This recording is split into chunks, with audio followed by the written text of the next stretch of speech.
খুলনার press club মিলনায়তনে শিক্ষা, স্বাস্থ্য, মৌলিক অধিকার নিশ্চিতে তারুণ্যের ভাবনা বিষয়ক সেমিনারের আয়োজন করে বিএনপির ৩ অঙ্গ সংগঠক জাতীয়তাবাদী ছাত্রদল, যুবদল ও স্বেচ্ছাসেবক দল। সেমিনারে ভবিষ্যৎ দেশ গঠনে তরুণদের ভাবনা নিয়ে খোলামেলা জবাব দেন বক্তারা। এ সময় বিজেপি চেয়ারম্যান বলেন, ভালো নেতৃত্বই পারে মৌলিক অধিকার নিশ্চিত করতে।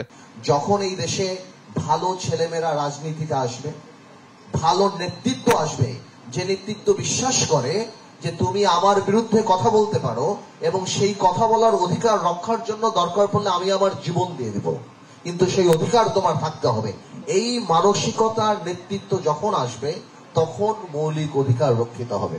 প্রশ্নের জবাবে বিএনপির স্থায়ী কমিটির সদস্য সালাউদ্দিন আহমদ কথা বলেন রিকনসিলিয়েশন কমিশন নিয়ে। আমরা স্থিতিশীল রাজনৈতিক পরিস্থিতি এবং দেশের স্থিতিশীলতা চাই বলেই বিশ্বের অন্যান্য দেশে গণ অভ্যুত্থান এবং বিপ্লব পরবর্তী পরিস্থিতিতে যে সমস্ত মডেল উত্থাপন করা হয় তার একটি হচ্ছে ট্রুথ কমিশন অথবা ন্যাশনাল রিকনসিলিয়েশন এবং ন্যাশনাল রিকনস্ট্রাকশন কমিশন অথবা ন্যাশনাল রিকনসিলিয়েশন কমিশন, যাই আমরা বলি সেটা আমরা ধারণাটা দিয়েছি। এ সময় তারুণ্যের রাজনৈতিক অধিকার প্রতিষ্ঠায় শনিবার সমাবেশ সফল করতে সার্বিক প্রস্তুতির কথা জানান যুবদলের সভাপতি।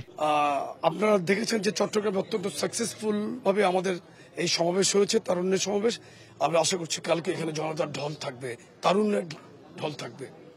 খুলনার সার্কিট হাউস ময়দানে অনুষ্ঠিত হতে যাওয়া সমাবেশে অংশ নেবেন সাংগঠনিক বিভাগের দলের ৩ অঙ্গ সংগঠন, ছাত্রদল, যুবদল ও স্বেচ্ছাসেবক দলের নেতাকর্মীরা।